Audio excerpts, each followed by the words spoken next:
بسم الله الرحمن الرحيم. الله ولي الذين آمنوا يخرجهم من الظلمات إلى النور والذين كفروا أولياؤهم الطاغوت يخرجونهم من النور إلى الظلمات أولئك أصحاب النار هم فيها خالدون. إن الحمد لله نحمده ونستعينه ونستغفره ونعوذ بالله من شرور أنفسنا ومن سيئات أعمالنا. من يهده الله فلا مضل له ومن يضلله فلا هادي له وأشهد أن لا إله إلا الله وحده لا شريك له. أما بعد فإن خير الحديث كتاب الله وخير الهدي هدي محمد صلى الله عليه وسلم وشر الأمور محدثاتها وكل محدثة بدعة وكل بدعة ضلالة وكل ضلالة في النار. أعوذ بالله السميع العليم من الشيطان الرجيم من همزه ونفخه ونفثه. بسم الله الرحمن الرحيم. يا أيها الذين آمنوا اتقوا الله حق تقاته ولا تموتن إلا وأنتم مسلمون. يا أيها الذين آمنوا اتقوا الله وقولوا قولا سديدا يصلح لكم أعمالكم ويغفر لكم ذنوبكم ومن يطع الله ورسوله فقد فاز فوزا عظيما. وقال الله تعالى في مقام آخر: يا أيها الذين آمنوا لا تدخلوا بيوت النبي إلا أن يؤذن لكم إلى طعام غير ناظرين إناه ولكن إذا دعيتم فادخلوا فإذا طعمتم فانتشروا ولا مستأنسين لحديث إن ذلكم كان يؤذي النبي فيستحيي منكم والله لا يستحيي من الحق. محترم حضرات، تمام قسم کی تعریف و توصیف، حمد و ثنا، کبریائی و بڑائی اس اللہ رب العالمین کے لیے لائق و زیبا ہے جو ساری کائنات کا خالق و مالک ہے. وہی اللہ رب العالمین ہے جسے چاہتا ہے عزت دیتا ہے، جسے چاہتا ہے ذلیل و خوار کرتا ہے. وہی اللہ رب العالمین ہے جو بڑی سی بڑی بیماری میں مبتلا کر کے صحت و تندرستی سے نوازتا ہے اور جسے چاہتا ہے چھوٹی سی چھوٹی بیماری میں مبتلا کر کے موت دے دیتا ہے. وہی اللہ رب العالمین ہے جو دنیا کے اندر جتنی بھی مخلوقات رہتی اور بستی ہیں، چاہے وہ مخلوق چھوٹی ہو یا کہ بڑی، ہر مخلوق کو کھانا اور پانی دینے والا ہے. اس کے بعد درود و سلام ہو تمام انبیاء کرام علیہم السلام پر، بالخصوص آخری نبی سید الانبیاء سید المرسلین جناب محمد مصطفیٰ صلی اللہ علیہ وسلم پر. اللہم صلی علی محمد وعلی آل محمد کما صلیت علی ابراہیم وعلی آل ابراہیم انکا حمید مجید. اللہم بارک علی محمد وعلی آل محمد کما بارکت علی ابراہیم وعلی آل ابراہیم انکا حمید مجید.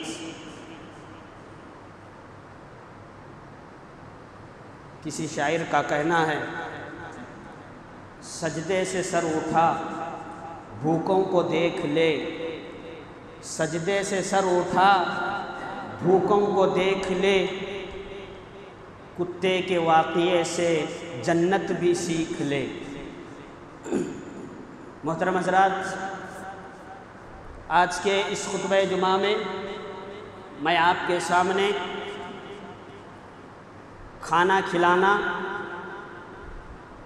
پانی پلانا، ضرورت مندوں کی ضرورت کو پوری کرنا، اور اس کے کیا آداب قرآن و حدیث میں بیان کیے گئے ہیں، اور ہمارے معاشرے میں اس کے تعلق سے کیا کیا غلطیاں ہو رہی ہیں، اس کے تعلق سے چند باتیں قرآن و حدیث کی روشنی میں آپ کے سامنے رکھنے کی کوشش کروں گا۔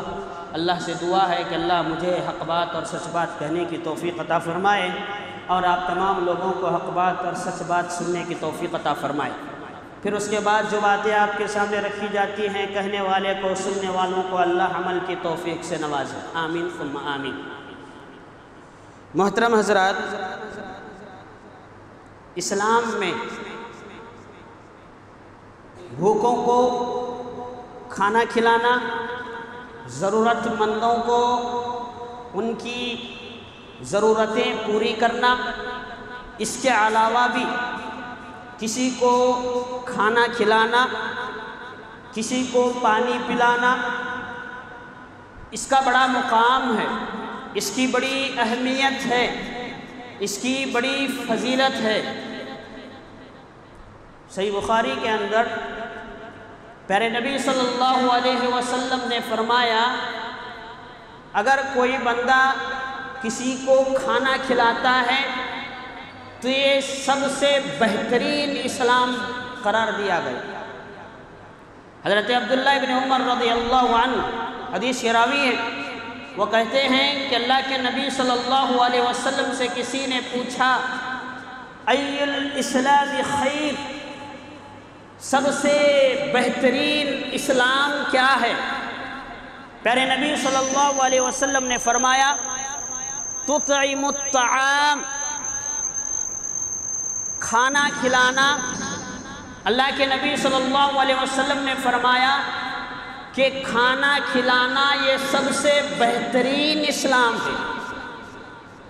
اس حدیث سے اندازہ لگائیں کہ کھانا کھلانا، پلانا اسلام میں اس کی کتنی بڑی اہمیت ہے۔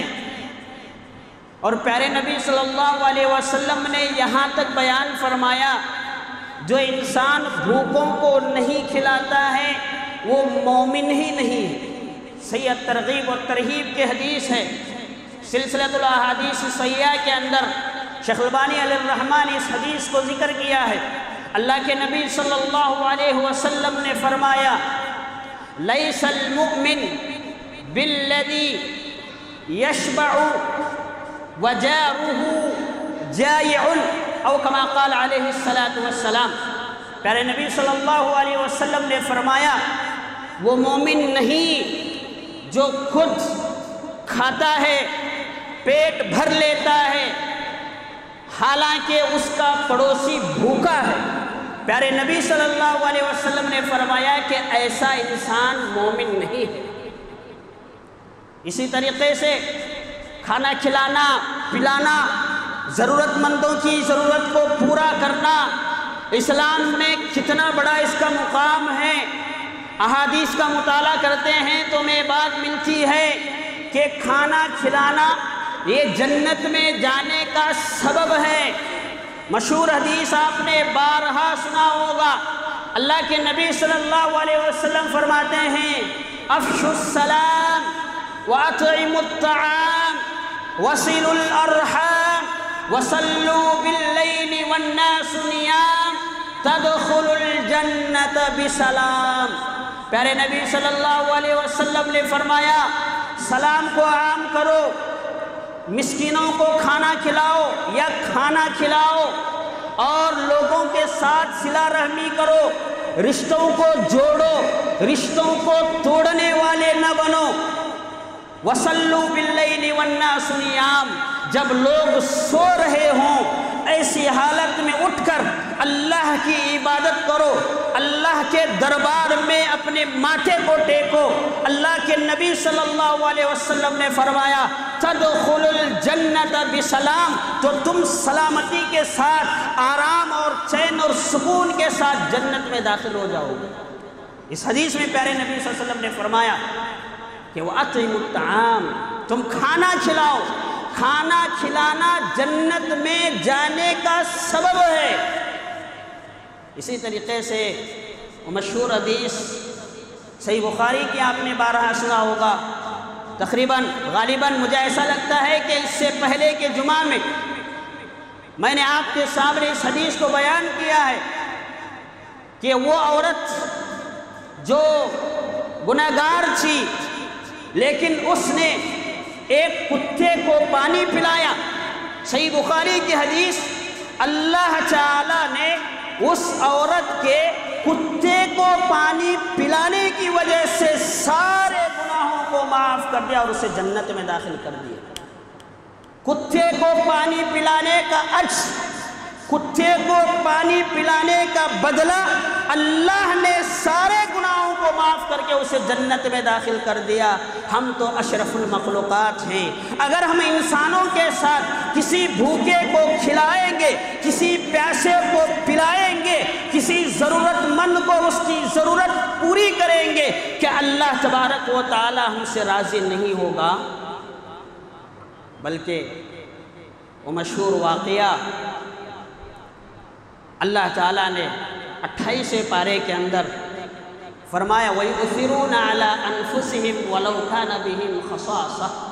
اس کے شان نزول کے تعلق سے ابن کثیر علیہ الرحمہ نے اور دیگر مفسرین نے واقعے کو نقل کیا ہے۔ اللہ کے نبی صلی اللہ علیہ وسلم کے پاس ایک آدمی آیا، ضرورت مند تھا۔ اللہ کے نبی صلی اللہ علیہ وسلم نے کہا کہ اس مہمان کی مہمان نوازی کون کرے گا؟ ایک صحابی اٹھے اور کہا اللہ کے نبی اس مہمان کی مہمان نوازی میں کروں گا۔ اپنے گھر گئے، جا کر بیوی سے پوچھا گھر میں کچھ کھانے کے لیے ہے؟ انہوں نے کہا بچوں کے کھانے کے لیے ہے، اس کے علاوہ کچھ بھی نہیں ہے۔ انہوں نے کہا میں نے اللہ کے نبی صلی اللہ علیہ وسلم سے کہہ چکا ہوں کہ میں جو ہے اس مہمان کی مہمان نوازی میرے گھر میں کروں گا۔ چنانچہ انہوں نے بات چیت کی، شوہر اور بیوی کے درمیان بات چیت ہوئی اور کہا کہ مہمان آئیں گے تو ہم جو ہے بتی کو، چراغ کو گل کر دیں گے، بجھا دیں گے، اور ہم جو ہے ایسا ایکٹنگ کریں گے کہ مہمان کو معلوم ہو جائے کہ ہم بھی کھا رہے ہیں، محسوس ہو جائے کہ ہم بھی کھا رہے ہیں۔ چنانچہ انہوں نے ایسا ہی کیا۔ رب العالمین کو ان کی یہ ادا اتنی پسند آئی کہ اللہ تعالیٰ نے وحی کے ذریعے سے جناب محمد مصطفیٰ صلی اللہ علیہ وسلم کے سامنے ان لوگوں کی تعریف بیان کی، اور قرآن مجید میں اللہ نے ان کے بارے میں آیت نازل فرمائی، اور قیامت تک جو بھی لوگ قرآن مجید کی تلاوت کریں گے وہ لوگ ان کے اس واقعے کو بھی پڑھیں گے۔ تو کھانا کھلانا، پلانا، کسی کی ضرورت کو پوری کرنا، اس کا کتنا بڑا مقام اسلام نے بیان کیا، اسلام نے دیا ہے۔ اور آپ کو معلوم ہے سورہ مدثر کے اندر اللہ تعالیٰ نے جنتی لوگوں کا اور جہنمی لوگوں کا تذکرہ کیا کہ اللہ جب جنتی لوگوں کو جنت میں داخل کرے گا، جہنمی لوگوں کو جب جہنم میں داخل کرے گا، جنتی لوگ جہنمیوں سے پوچھیں گے ما سلککم فی سقر، کس وجہ سے تم جہنم میں داخل کیے گئے، کس وجہ سے تم جہنم میں داخل ہوئے؟ تو وہ کیا جواب دیں گے؟ قالوا لم نک من المصلین ولم نک نطعم المسکین۔ پہلا جواب کیا ہوگا؟ ہم دنیا میں نمازی نہیں تھے، نماز نہیں پڑھتے، جس کی وجہ سے اللہ نے ہمیں جہنم میں داخل کیا۔ دوسرا جواب وَلَمْ نَكُ نُطْعِمُ الْمِسْكِينَ، ہم مسکینوں کو کھانا نہیں کھلاتے تھے، جس کی وجہ سے اللہ نے ہمیں جہنم میں داخل کیا۔ اندازہ لگائیے کھلانا پلانا، ضرورت مندوں کی ضرورت کو پورا کرنا کتنا بڑا مقام اسلام نے دیا۔ ان آیتوں سے، احادیثوں سے ہمیں بات معلوم ہو گئی کہ کھلانا پلانا، ضرورت مندوں کی ضرورت کو پوری کرنا، اس کا کتنا بڑا اجر اور کتنی بڑی اہمیت۔ کھلانا پلانا اس کے چند آداب ہوتے، اور ان آداب کا بھی ہمیں پاس و لحاظ رکھنا ضروری ہے۔ میں آپ کو اس کے تعلق سے اس لیے بیان کر رہا ہوں کہ ہم نے اپنے آنکھوں سے دیکھا ہے کتنی ایسی دعوتیں ہوتی ہیں جہاں اسلام کی دھجیاں اڑائی جاتی ہیں، کتنی ایسی دعوتیں ہوتی ہیں جہاں قرآن و حدیث کے خلاف کام کیے جاتے ہیں، کتنی ایسی دعوتیں ہوتی ہیں جہاں بے حساب فضول خرچی کی جاتی ہے۔ میں نے آپ کے سامنے سورہ احزاب کی جو آیت تلاوت کی وہ اسی سے تعلق رکھنے والی ہے۔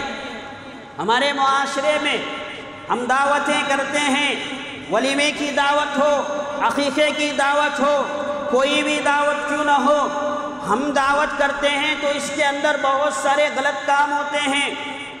بتانا ضروری ہے، علم والے ہونے کی حیثیت سے ہمارا فریضہ بنتا ہے کہ لوگوں کو آگاہ کریں ان تمام باتوں سے۔ اگر ہم آگاہ نہیں کریں گے ہو سکتا ہے کہ قیامت کے دن رب العالمین کے سامنے ہماری پکڑ ہو۔ اسی کی وجہ سے میں آپ کے سامنے یہ ساری چیزیں بیان کر رہا ہوں۔ کتنی ایسی دعوتیں ہوتی ہیں، جاتے ہیں تو ہوتا کیا ہے؟ سب سے پہلی بات یہ ہے کہ وہاں جا کر گھنٹوں انتظار کرتے، بیچارے سامنے لوگ کھاتے ہوئے بیٹھے ہوئے ہوتے ہیں، ان کے پیچھے جا کر انتظار کرنا پڑتا۔ کتنی غلط بات ہے۔ اسلام نے ہم کو کتنا پیاری سنتیں دی ہیں، ان سنتوں کو چھوڑ کر ہم کیسے طریقے سے زندگی گزار رہے ہیں، کیسے کھانا اور پینا جو ہے ہم لوگوں کے ساتھ جو ہے کر رہے ہیں۔ کتنی بری بات ہے کہ لوگ ایک ٹیبل پر، بہت سارے ٹیبل ہیں، بیٹھ کر کھا رہے ہیں، ہم جا کر پیچھے جا کر انتظار، ان کے پیچھے کھڑے ہو کر انتظار کر رہے ہیں۔ سوچنے والی بات ہے، جو کھانا کھا رہا ہوتا ہے ظاہر سی بات ہے اس کے دل میں بات آ جاتی ہے، میں تو کھانا کھا رہا ہوں، پیچھے میرے انتظار میں لوگ کھڑے ہوئے ہیں، اس کے دل میں یہ ساری باتیں آتی ہیں۔ اور جو انتظار کر رہا ہے اس کے دل میں بھی یہ بات آتی ہے، میں کھانے کی دعوت میں آیا ہوں، یہاں جو ہے انتظار کرنا پڑ رہا ہے۔ کتنی بری بات ہے۔ اسلام ہمیں اس بات کی تعلیم نہیں دیتا ہے۔ ہم مسلمان اگر اپنے آپ کو کہتے ہیں تو مہمان کی مہمان نوازی مکمل طریقے سے ہمیں کرنا ضروری ہے۔ دوسری بات، دعوتوں میں کیا ہوتا ہے؟ اللہ کی پناہ، اتنی فضول خرچی ہوتی ہے۔ اپنے آنکھوں سے ہم نے دیکھا 3-4 قسم کے آئٹمس ہوتے ہیں کھانے کے، بہت ساری چیزیں ہوتی ہیں اور اس کے اندر کھانے کے لیے لا کر رکھتے ہیں۔ کتنے لوگ جو مکمل طریقے سے وہ پوری چیزیں کھاتے ہیں؟ بہت کم لوگ ہوتے ہیں جو پورا کھاتے ہیں۔ اکثر تو دیکھا جاتا ہے کہ لوگ بچا کر چلے جاتے ہیں۔ کتنا بڑا نقصان۔ میں سمجھتا ہوں کہ اگر وہ کھانا یا جو چیزیں بچا کر لوگ جاتے ہیں وہ تمام کھانے کو یا وہ تمام چیزوں کو جمع کریں گے، شاید میں سمجھتا ہوں کہ کم سے کم 5 کلو ہو جائے گا۔ 5 کلو ہم ایسے ضائع اور برباد کر رہے ہیں، اللہ کے پاس ہمیں پکڑ نہیں ہے۔ قرآن میں اللہ کہتا ہے وَلَا تُبَذِّرْ تَبْذِيرًا إِنَّ الْمُبَذِّرِينَ كَانُوا إِخْوَانَ الشَّيَاطِينِ۔ اللہ فرماتا ہے مسلمانوں، اہل ایمان، اپنے آپ کو مومن کہنے والوں، اپنے آپ کو مسلمان کہنے والوں، وَلَا تُبَذِّرْ تَبْذِيرًا، فضول خرچی نہ کرو۔ ان المبذرین کانوا اخوان الشیاطین، اس لیے کہ فضول خرچی کرنے والے شیطان کے بھائی ہیں۔ وَكَانَ الشَّيْطَانُ لِرَبِّهِ كَفُورًا، اور اللہ نے کہا کہ شیطان اپنے رب کا ناشکرا ہے، نافرمان۔ قرآن کی آیت تو ہمیں یہ کہتی ہے کہ فضول خرچی نہیں کرنا چاہیے۔ ہم جو ہے کتنا فضول خرچی کر رہے ہیں، کتنا کھانا ہمارا ضائع اور برباد ہو رہا ہے، کتنا سالن ہمارا ضائع اور برباد ہو رہا ہے۔ افسوس کی بات تو یہ ہے، آپ کو معلوم ہے انڈیا کے اندر روزانہ بھوک کی وجہ سے کتنے لوگ مرتے ہیں معلوم ہے آپ کو؟ روزانہ انڈیا میں بھوک سے مرنے والے 7,000 لوگ ہیں۔ کتنے لوگ؟ 7,000 لوگ صرف بھوک کی وجہ سے دم توڑ دیتے ہیں، اس دنیا سے رخصت ہو جاتے ہیں، مر جاتے ہیں، انتقال ہو جاتے ہیں، اور ہم بے فکری کے ساتھ اتنا کھانا اور دال وغیرہ جو بھی ہے ضائع اور برباد کر رہے ہیں، فضول خرچی کر رہے ہیں۔ کیا اللہ کے پاس ہماری پکڑ نہیں ہوگی؟ کیا اللہ ہمیں نہیں پوچھے گا؟ اور آپ کو معلوم ہے انڈیا کے اندر 2 کروڑ لوگ انڈیا میں، ہندوستان میں بھوک مری کا شکار ہے۔ بھوک مری کا شکار ہے مطلب یہ ہے کہ انڈیا میں 2 کروڑ آبادی ایسی پائی جاتی ہے جو کھانے کے محتاج ہیں، پینے کے محتاج ہیں، کپڑوں کی محتاجی ان کے پاس پائی جاتی ہے، وہ ضرورت مند ہیں، ان کی ضرورتوں کو پورا کرنے والا کوئی بھی نہیں ہے۔ ایسے ہمارے دیش میں، ہمارے ملک میں 2 کروڑ لوگ بستے ہیں۔ اور آج کی تازہ رپورٹ کہ اس سال یعنی گزشتہ جو سال ہے، گزشتہ سال بھوک کی وجہ سے مرنے والوں کی تعداد انڈیا میں 14% ہے۔ بھوک کی وجہ سے مرنے والوں کی تعداد۔ کیا اس سلسلے میں ہم سوچتے نہیں ہیں؟ اسلام تو ہمیں یہ سکھاتا ہے کہ اگر تم کھا رہے ہو، تمہارا پیٹ بھرا ہوا ہے اور تمہارا پڑوسی اگر بھوکا ہے تو تم مومن کہنے کے یا مومن کہلانے کے حقدار نہیں ہو۔ اللہ کے نبی صلی اللہ علیہ وسلم نے ہمیں یہ تعلیم دی۔ بڑے افسوس کے ساتھ کہنا پڑتا ہے، ہم دعوتیں تو کرتے ہیں، کھلاتے ہیں، پلاتے ہیں، اس کے اندر فضول خرچی ہوتی ہے، اسلام کی خلاف ورزی ہوتی ہے۔ پیارے نبی صلی اللہ علیہ وسلم نے جو آداب، جو پاکیزہ آداب ہمیں بتائے ہیں، ان پاکیزہ آداب کی دھجیاں اڑائی جاتی ہیں۔ میں نے آپ کے سامنے سورہ احزاب کی جو آیتیں تلاوت کی، اس کا شان نزول یہ ہے کہ اللہ کے نبی صلی اللہ علیہ وسلم کا نکاح جب حضرت زینب بنت جحش رضی اللہ عنہا کے ساتھ ہوا تو نکاح کے بعد اللہ کے نبی صلی اللہ علیہ وسلم نے ولیمہ کیا، صحابہ کرام کو دعوت دی، تو صحابہ کرام آئے، آ کر کھا کر تھوڑے چلے گئے اور تھوڑے جو ہے باقی رہ گئے تھے۔ آپس میں بات چیت کرتے ہوئے بیٹھے ہوئے تھے۔ جناب محمد مصطفیٰ صلی اللہ علیہ وسلم کو یہ بات ان کی پسند نہیں آئی۔ اللہ کے نبی صلی اللہ علیہ وسلم سبحان اللہ اتنے شرمیلے تھے، اتنے حیا والے تھے کہ اللہ کے نبی صلی اللہ علیہ وسلم زبان سے نہیں کہہ سک رہے تھے کہ مجھے تکلیف ہو رہی ہے، تم چلے جاؤ۔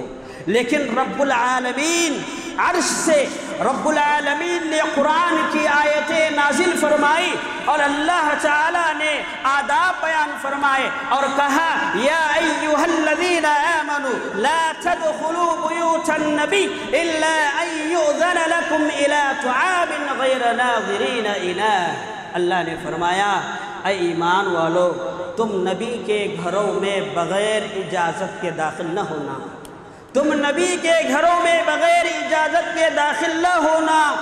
اور اللہ تعالیٰ نے فرمایا اگر اجازت میں مل جائے تو کب جانا؟ جب کھانا مکمل تیار ہونے کے بعد۔ گھر میں جب کھانا مکمل تیار ہو جائے تب جو ہے گھر میں داخل ہونا۔ وَإِذَا دُعِيتُمْ فَادْخُلُوا، اللہ فرماتا ہے جب تمہیں کھانے کے لیے بلایا جائے تب ہی تم داخل ہو، کھانا پکنے سے پہلے یا بلانے سے پہلے داخل نہیں ہونا۔ سبحان اللہ، اللہ تعالیٰ نے کتنے پیارے آداب اس آیت کے اندر بیان فرمائے۔ پھر آگے اللہ نے فرمایا جب تم کھانے کے لیے جاؤ، بلایا جائے تو جانے کے بعد جب تمہارا کھانا مکمل ہو جائے فَإِذَا طَعِمْتُمْ فَانْتَشِرُوا، تو اللہ تبارک و تعالیٰ فرماتا ہے جب تمہارا کھانا مکمل ہو جائے تو کھانا ختم ہونے کے بعد آپس میں بات چیت کرتے ہوئے نہ بیٹھو، وہاں سے چلے جاؤ۔ اللہ تعالیٰ نے کھانے کے آداب بیان فرمائے۔ تو محترم حضرات، اس آیت سے ہمیں بات معلوم ہوتی ہے کہ اگر ہم کسی کی دعوت میں جائیں تو وہاں کے یہ اسلام نے جو تعلیمات کھانے کے، پینے کے یا کھلانے کے، پلانے کے جو آداب بتائے ہیں، ان آداب کا ہمیں پاس و لحاظ رکھنا ضروری ہے۔ میں نے آپ کے سامنے یہ باتیں اس لیے رکھی ہیں کہ میں نے بہت ساری دعوتوں میں یہ ساری چیزیں دیکھی ہیں۔ بہت سارا کھانا فضول، کتنا کھانا جو ہے برباد ہوتا ہے۔ اور محترم حضرات، میں دل سے آپ کو یہ کہنا چاہتا ہوں، آپ یہاں سے جاتے ہیں، اگر آپ کا گھر باگل کوٹ کراس میں ہے یا آپ کا گھر بس اسٹینڈ کے ادھر میناکشی چوک کے پاس ہے، تو آپ سچے دل سے کہیں وہاں جاتے ہوئے کتنے ایسے غریب، کتنے ایسے محتاج اور کتنے ایسے پریشان، کتنے ایسے ضرورت مند ہوتے ہیں جو سڑکوں کے کنارے زندگی بسر کر رہے ہوتے ہیں، ان کا پرسان حال نہیں ہوتا ہے۔ میں نے اپنے آنکھوں سے میرے گھر کے پاس میں نے ایک بزرگ کو دیکھا جو 3 مہینے تک مسلسل ایک جھاڑ کے نیچے ایک گندا کپڑا بچھا کر وہ زندگی گزار رہا تھا۔ میں نے جب اس سے بات کی تو اس نے کہا کہ میرے بچے تو ہیں، میرے گھر والے تو ہیں، مجھے دیکھنے والا کوئی نہیں، میرے گھر کے اندر میرا پرسان حال کوئی نہیں ہے، اسی لیے میں پریشان ہو کر، مجبور ہو کر، اپنے گھر میں بتائے بغیر میں یہاں آیا ہوا ہوں۔ میں گدگ ضلع کا رہنے والا ہوں۔ ایسے لوگ پائے جاتے ہیں۔ محترم بھائیوں، میں آپ سے اپیل کرتا ہوں، اس کے بعد سے اگر ہم دعوتیں کریں، کسی کو کھانا کھلائیں، کسی کو پلائیں، تو اللہ کے لیے فضول خرچی نہ کریں، فضول خرچی نہ کریں۔ اسلام میں اجازت ہے، آپ اچھے سے اچھا، عمدہ سے عمدہ کھانا کھلائیے، پلائیے، لیکن اس کے اندر فضول خرچی نہ ہو، ضائع اور برباد نہ ہو۔ اس بات کا ہمیں پاس و لحاظ رکھنا چاہیے۔ اللہ سے دعا ہے کہ اللہ تعالی ہم تمام مسلمانوں کو مرتے دم تک اسلام کے قانون کا پاس و لحاظ رکھتے ہوئے دنیا کی زندگی گزارنے کی توفیق عطا فرمائے۔ آمین ثم آمین۔ وما توفیقی الا باللہ، علیہ توکلت و الیہ انیب۔